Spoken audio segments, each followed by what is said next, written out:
everyone, Lisa here. Hope you're well. Given that it's Virgo season, I thought I would try and be very efficient and get my new moon in Virgo forecast out a little bit earlier. Apologies that my last forecast was so late, and thanks to those of you who were kind enough to listen to it, even though I must say I did go on quite a bit and I did sound as tired as I felt. So yes, apologies for the long and winding road, but you know, I kind of feel that I had to sort of share that, and hopefully in time, you know, it will be useful. But this new moon in Virgo is a lot more kind of succinct, which is very in keeping with, you know, that efficient Virgo energy.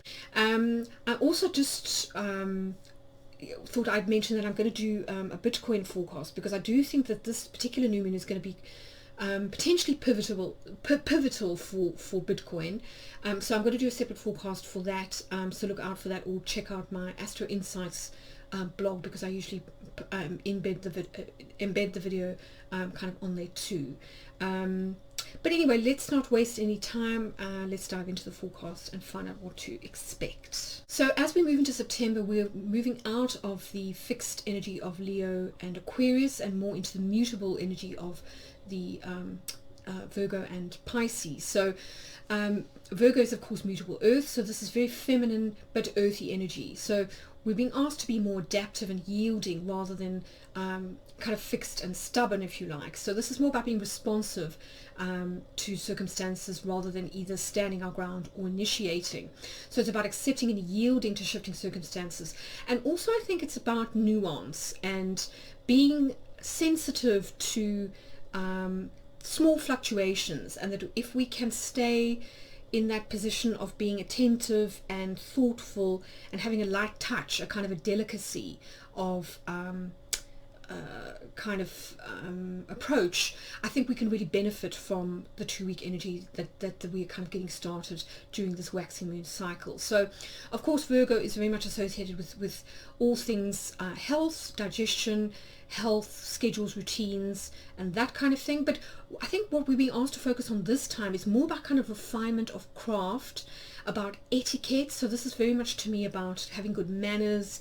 It's about being a little bit kind of sophisticated and as I say, thoughtful. It's about those small gestures or kind of acts of kindness that I think are going to make all the difference. You know, we are talking about a sun-moon conjunction. These are of course the personal planets, so I think it's going to apply largely either to the way that we act in our everyday life, or in relationships to others, you know, either to sort of people that we see on an everyday basis, or you know, people that we are kind of connections of the heart, if you like, as well as anything to do with artistic endeavors, because Venus does play quite strongly into this particular new moon. So yes, positive changes are definitely on the horizon as well. We've got a lovely trine between Uranus and the luminaries. This is a lovely earth trine, so quite grounded energy in keeping with the earthy energy of Virgo. So fantastic time for making tweaks to lifestyles, positive paradigm shifts, and healthy choices. And you know, as we'll see when we get into the forecast a little bit further on, this could also be about making decisions to move away from any kind of self-sabotaging behavior or unconscious beliefs that might be holding us back in some way, because there's a lot here about opening up to what's good, you know, kind of good that's coming in, and not sort of looking a gift horse in the mouth, if you like. So really sort of opening up to that frequency of abundance, and also of trust that everything is kind of working out as it's meant to, and just having faith in that process. Now, just before this new moon, we've got a lovely trine between Venus and Jupiter, which we're going to look at in a minute, but it definitely bodes well for relationships, money, and creativity. And as I say, it's bringing in some really abundant, expansive, positive energy, which I think is going to last for, you know, if not a week, certainly for, you know, the 2 weeks of the waxing moon cycle. It's going to kind of set us up, and I think what we need to do is start, you know, the way that we mean to kind of go on, because there are going to be some slightly undermining Neptune aspects which follow, and I think the key here is not to sort of get undermined, not to allow ourselves to sort of get pulled into doubt, fear, that kind of thing, or confusion. Just to say really clear, you know, Virgo's all about clarity, and so starting as we mean to go on, and having a certain degree of resolve even when confusing circumstances might make us question things a little bit. As usual, I've done a little cheat sheet for you here. So given that we are talking about a new moon, the sun and the moon will be in the same sign. So that means one life area to focus on. And generally, because this is a waxing moon cycle, we're talking about making a new start. So beginning new things, initiating, pressing the reset button, sowing seeds of intention. So find your rising sign, and this will tell you which life area or house you are being asked to kind of focus on over the next 2 weeks. So I'll leave you to pause the video and have a look in more detail, and I'm going to press on. Now, the Sabian symbol for this degree of Virgo is a fine lace ornamental handkerchief, and of course for me and for James Burgess, this really conjures up the kind of the chivalric kind of myths, where, you know, the knight would take a token of a fine lace handkerchief from his lady and kind of keep it on him, either in battle or just to sort of remind him of her when they are not together. And, you know, if we think about lace, it's very fine. It takes a high degree of attention to detail, to craft, but it's also delicate, and these are two qualities that are very much associated with Virgo. And I think what we're being asked to do is to really have a light touch, a kind of a delicacy of attitude, so having sensitivity, really paying attention to detail, but in a thoughtful, kind and loving way. So this is very much about kind of delicacy of feeling, grace, sensitivity, and paying attention to those small everyday gestures and tokens of affection that make life just that more pleasant, you know. So saying good morning, saying good afternoon, making someone a cup of tea, the personal touch, because we are talking about service here when we talk about the Virgo Pisces axis. So I think having the personal touch, just paying attention to the little details, I think would make a huge difference, you know, if you are in the service industry or if you're dealing with clients. Equally, if you are doing something that's creative, I think it's going to be really important to pay attention to the details. This is where you can kind of really take something to the next level. You know, it's going to add a certain degree of sophistication and kind of craftsmanship to something if you pay attention to the details. And also less is more. You know, Virgo is quite pared down as well. So, you know, just something else to think about. We're not talking about kind of being fussy, or you know, not too much fussy detail, or not being too kind of pernickety about things. It's more about kind of a kind of a light touch and a delicate sensibility that's really going to sort of pay off. Now, as I've already mentioned, we've got a stunning Venus Jupiter trine in air signs on the 6th of September, so just before this new moon. But you know, this aspect will still be in orb when we get to the new moon, so it's definitely going to key into the energies of the next 2 weeks. And yes, I mean, generally speaking, this is very positive energy. It's considered to be very lucky, very expansive, feel good. So I think it's wonderful. It's going to help to restore our faith in life, and that things can kind of work out for the best. And I also really feel as though it's with that expansive energy that there's a kind of a blooming or a blossoming happening, a flower kind of opening up, if you like, an uncurling, which, you know, let's face it, after the last couple of years, it's very easy to sort of get a bit traumatized and want to curl up in a ball. And I think when we get lovely aspects like this, it's really nice to sort of bask in the light that they sort of emanate, because you know, these days these little rays of light are kind of few and far between. So but I thought, to get more specific, it would be worth looking at the hexagrams, the gates, where these are taking place in terms of the human design. So Jupiter will be in hexagram 30, which is known as the gate of radiance. So this is located in the solar plexus, or the emotional center. And if we think about the emotional center, it does work on the lunar cycle. So there is the sense of needing to sometimes go through a cycle before we find clarity. So allow ourselves to kind of cycle through the whole kind of gamut of emotion before we come to a decision, or we get clear about how we feel. But now I sort of feel as though if there is any kind of confusing energy, or there has been, the Jupiter's really helping us to blossom in the center, to really kind of open up and to maybe get some emotional clarity to realize our true feelings for somebody. But also, you know, given that this is happening in line 1, which is all about composure, it's about not, if we do get triggered because of Neptune or Uranus, not acting immediately. So having the composure to just sort of wait until the energy clears and we are able to see things a little bit more objectively before kind of acting or reacting or responding. And then Venus is in hexagram 32, which is known as the gate of constancy. And for me, this really kind of taps into the energy of Virgo so nicely. It's all about what the I Ching calls small accumulates. So it's about doing little things well on a kind of constant or a regular basis in order to sort of build up something of kind of value or worth or substance. So if we put this in the context of Venus and Jupiter, I think it's about, first of all, connections that last, but secondly, it's about being prepared to put in the work on a regular and kind of consistent basis to nurture our closest partnerships and relationships, and also to help us to develop our creativity. So, you know, just doing something every day, like doing a little bit towards your like an art project or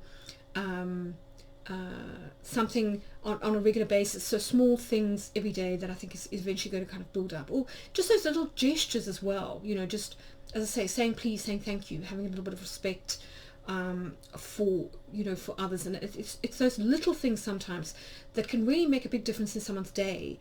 You know, we might not realize this, but maybe if someone's having a really bad day and we are kind to them, or we say good morning, or we smile at them, sometimes, you know, that can kind of make all the difference. And then in terms of kind of overall aspects in the chart, a lot, I mean, I think it's fair to say that this is quite a pared down chart compared to some of the others that we've had.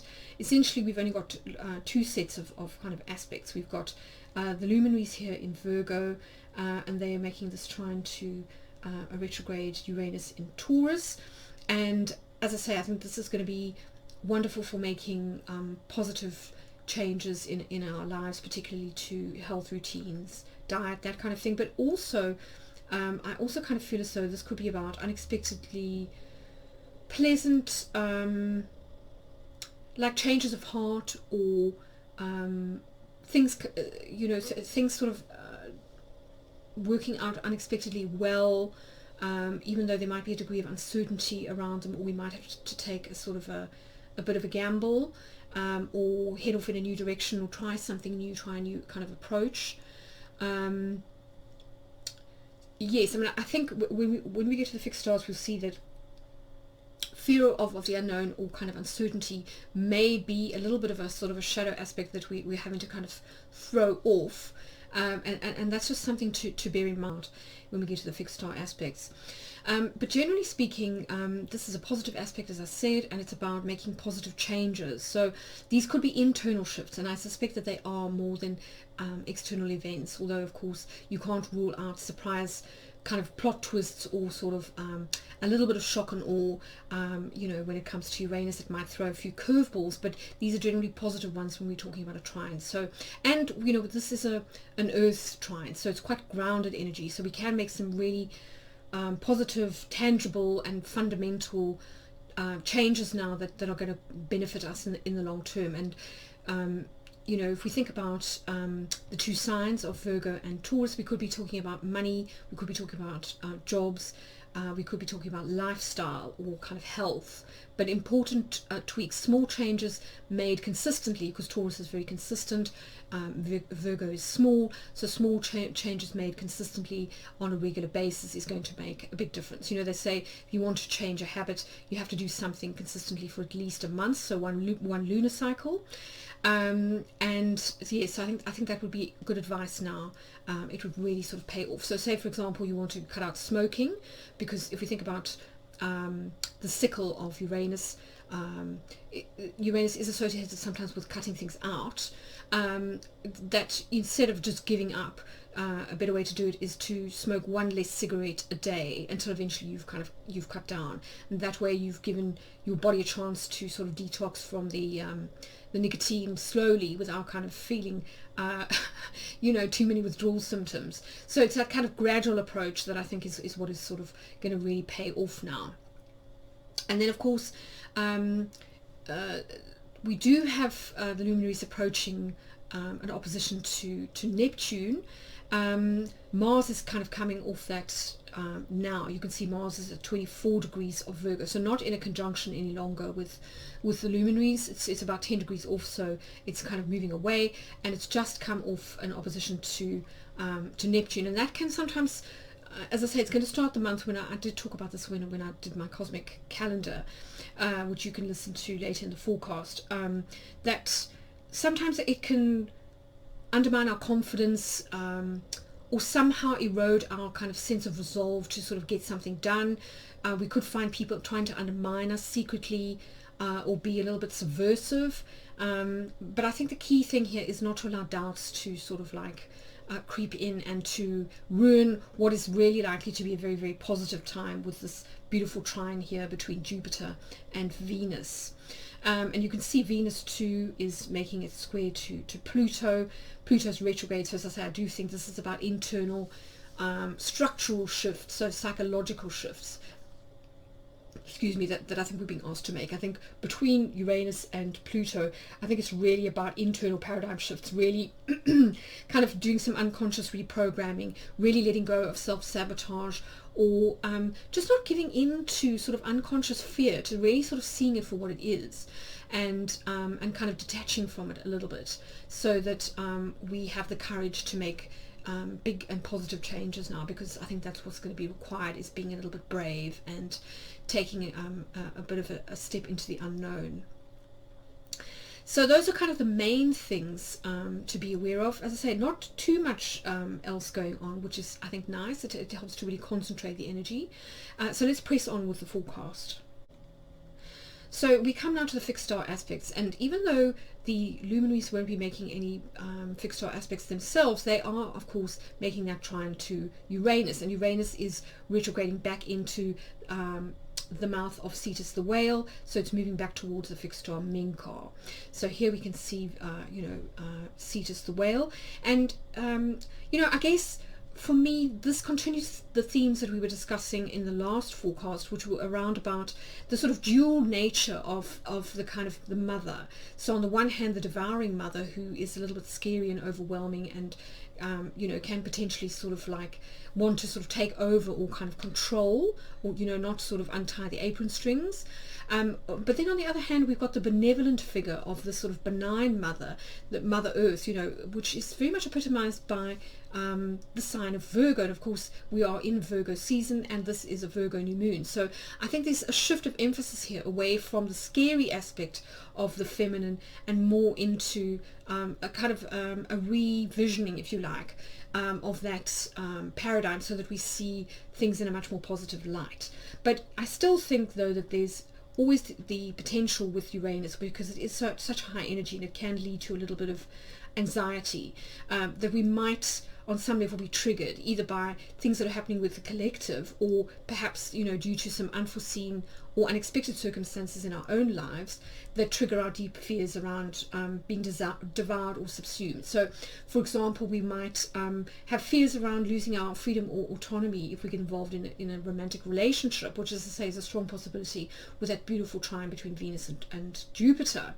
Or we could just feel a little bit unsettled because there's a degree of uncertainty around the future.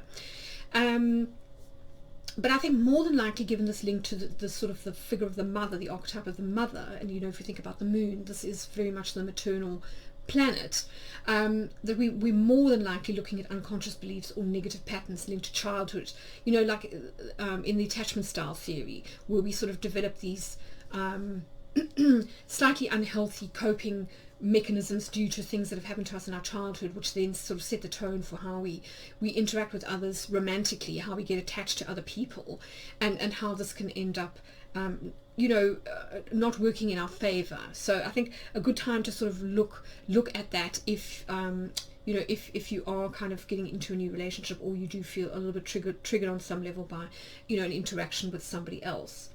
But I think the other thing that this might link to is the myth of Andromeda and Perseus. Andromeda in the Greek myths was she just pleased her parents, and so they tied her up and left her to be sort of eaten by the sea monster, which is sort of epitomized by Cetus, and then she was rescued by Perseus, the sort of Greek hero. So there might be something in this as well, either positively or negatively, given that, as I say, we do have a Uranus trine of being sort of swept off your feet, or wanting to be swept off your feet by a knight in shining armor.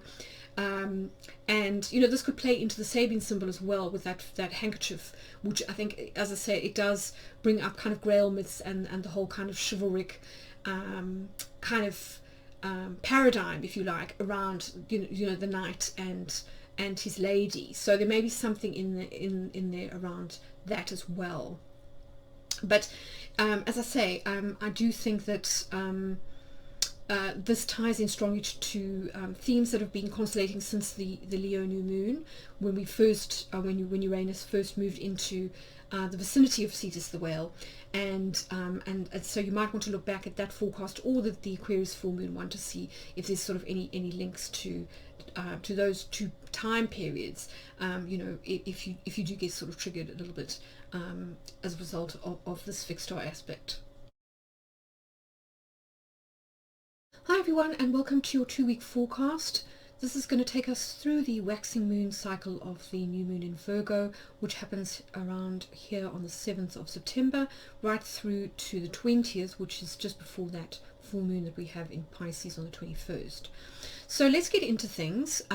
We start off September pretty much with a slightly confusing opposition between Mars and Neptune. So this is mutable energy, and as I say, it could cause slight confusion. We could be tempted a bit to make some changes, but then suddenly find that one party self-sabotages or kind of flakes out or disappears, or that something isn't ready, so we're kind of forced to stall.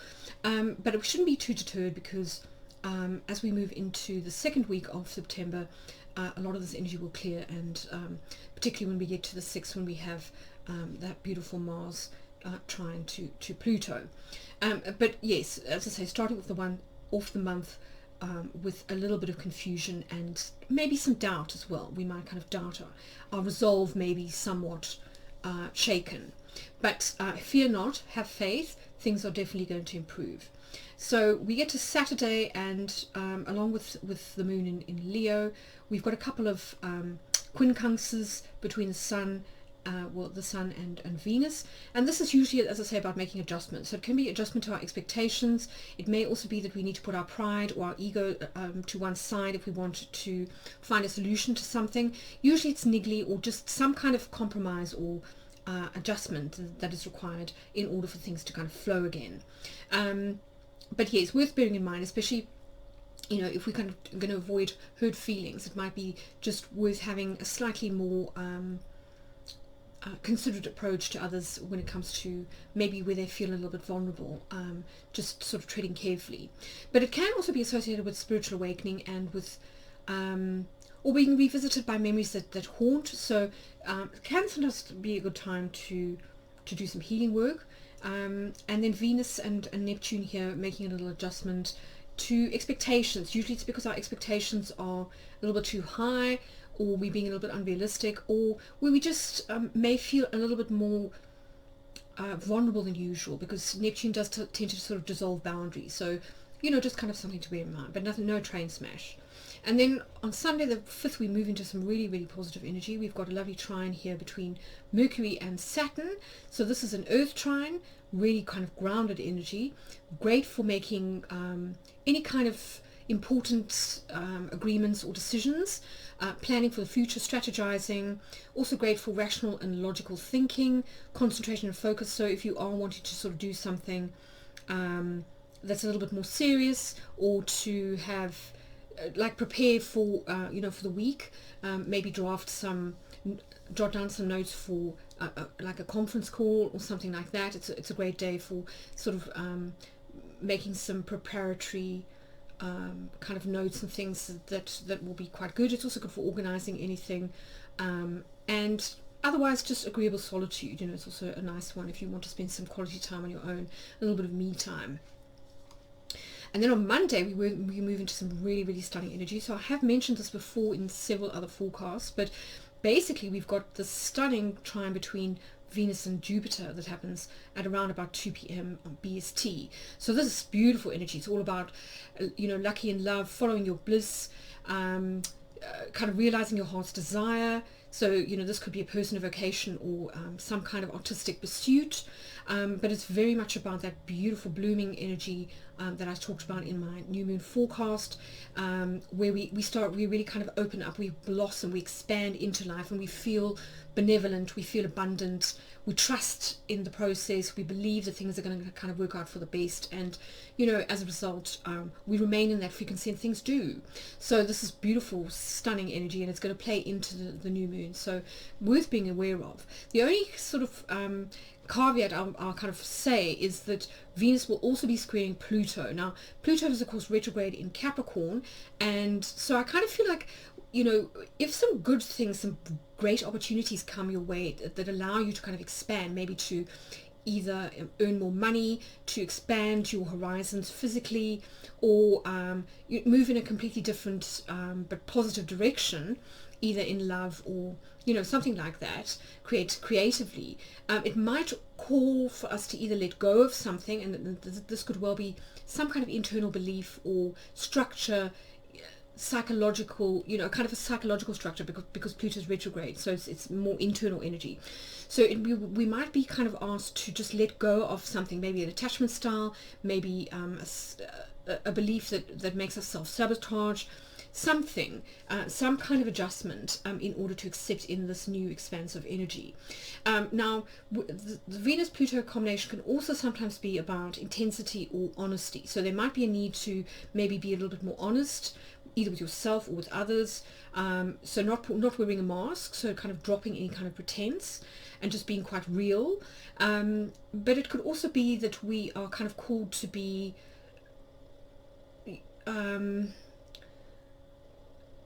you know, honest with ourselves about where we may be holding ourselves back, if you like, or where we may be afraid of change, and sort of, but with Mars applying to a trine to Pluto, this should help to offset this energy. And in fact, we see this pattern repeated throughout September, where Venus makes a difficult aspect, and then Mars comes and sort of fixes it afterwards. So that's the pattern that's going to kind of continue. But with Mars making a trine to Pluto, it helps to offset any tension that might be caused by the square to Venus. So this really kind of helps us to push through any resistance that we might have to making a change, to really direct it and focus it on making strategic changes, making changes we know we need to make, that maybe we've delayed making for a long time, but that we know are necessary. Now, they might feel a little bit scary. With Pluto, there's always this potential for feeling a little bit kind of intimidated, if you like, or sort of terrified that, oh my God, this is so drastic, you know, there's kind of no going back.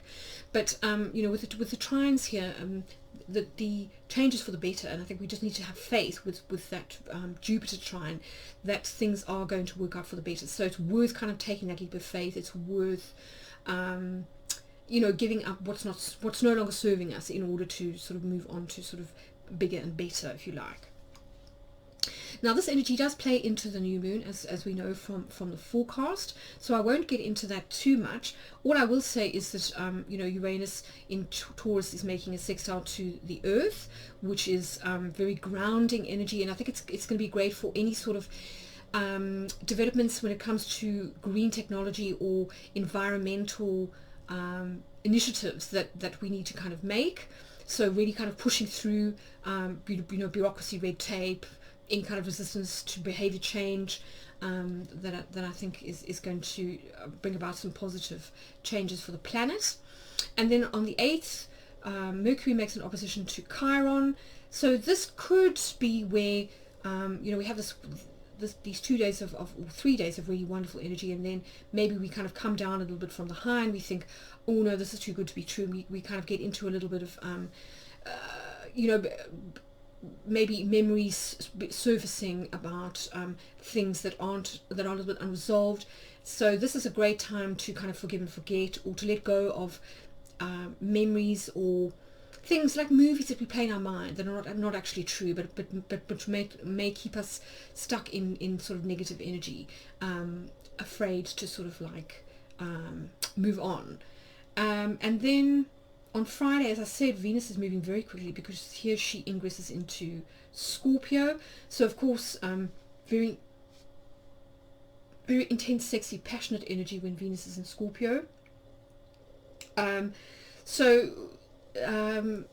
Yes, I mean this could be a great time for anything to do with healing. Scorpio's great, a real kind of healer if you think about its association with the phoenix. There also might be kind of an intense drive to come together with somebody else, to kind of relate in a very deep, real way. And it's also about getting to know someone in quite an intimate way. So getting to know how they think, what kind of makes them tick. The only kind of downside with Venus and Scorpio is just to be wary of secrets, because that can very often trip us up or undermine us if we have secret vices that then, skeletons in the closet that then kind of like come out. But generally speaking, as I say, quite sort of sexy energy. And then we move into the 14th, where we've got transiting Neptune, making an opposition to the Sun. And this is again where the undermining influence of Neptune might sort of come into play, where we may have doubts. We might think that whatever happened to us around the 6th is too good to be true, and I think it's just worth staying grounded and staying focused, and sort of anchoring into the good feelings that we had at the time of these beautiful trines and things, and the new moon, so that we aren't kind of knocked off center by the slightly destabilizing or confusing energy. And then on the 15th, Mars moves into Libra, so following, as I say, on the heels of Venus. So Mars in Libra can sometimes be a little bit uncomfortable, because this is obviously the sign opposite to Aries, and that this is where Mars feels the least comfortable. So it can sometimes lead to indecisiveness, not really knowing what to do for the best. The best way to channel it is into diplomacy, justice, equality, kind of balancing action with thought, that kind of thing. And then on the 17th, Venus moves to square Saturn. So sometimes this can lead to a pause in your social calendar, or where sometimes loyalties can be questioned, or projects that we're working on could run into some obstacles of some kind. But we do have some really positive energy here from the Sun, which is going to be trining Pluto. So I kind of feel as though, if anything does come up, look to a male figure, a male kind of a mentor, a boss, somebody influential who can maybe sort of help you to cut through red tape, or just sort of to find solutions, to kind of troubleshoot and sort of push through any kind of resistance. So Sun Pluto trine, very, very incisive, powerful energy. So it can really boost self-esteem. It can make us very magnetic. It can make us very persuasive. We may also feel a little bit compulsive, so your biological urges can sort of drive things now, or your kind of will to power. So there's always the need to just be a little bit careful of being too willful or forceful, or maybe a little bit manipulative. But this is a trine that we're speaking about, so I think it's more about having the courage to be honest, to be kind of real, and the people will kind of meet you where you're at. You might be surprised at how positive the response is. But generally speaking, Pluto is about either kind of resurrection, rebirth, reinvention, or healing sometimes as well, or just the need to make some fairly big changes. So again, I think keying into the energy we saw here with with Venus and Mars, Pluto and Jupiter. So I think maybe some further developments on the 17th that may pertain to what happens around about the 6th. And then really the last major set of aspects before we get to the full moon is a really lovely trine between Mercury and Jupiter. So of course these are both planets associated with learning, communication, teaching, and the way that we perceive things. So great for making judgment calls, for giving a seminar, giving a speech. Should be received very, very well. It's also good for speculative thought, anything to do with learning something new, or sharing information in a way that's going to be both useful and also benefit others, you know. So very positive exchange, if you like, between teacher and student, or between a group of people that are very focused on achieving something quite particular. But you know, the only thing I will say is that a week later Mercury is going to retrograde, so it could be that when Mercury comes back to this position later in October, that there might be a need to review or tweak some of the things that were discussed or agreed upon, you know, on the 20th. So just something to sort of bear in mind. But those are the kind of overall main aspects in cosmic weather to look forward to between now and the full moon in Pisces. So I hope you have a great 2 weeks, and I'll see you again in a fortnight. That's kind of it for now. As I say, short and sweet. I am planning, given that Venus and Jupiter is making such lovely sort of aspects to each other, to do a love reading on my YouTube channel, just the way that I did when Venus made her conjunction to Mars. So if you aren't subscribed to my YouTube channel, you might want to go and hit that red button and click on the bell so that you're notified when I upload. But yes, just a little something fun to look forward to, especially since I've ordered and received the Hermit Tarot, which is quite fun actually for relationship readings. And of course, you know, the Hermit fits quite nicely with what it sort of is ruled by the sign of Virgo anyway. So I think perfect time to do a little love reading. So just a little bonus to look out for. It's my Venus Jupiter gift to you, and yes, enjoy.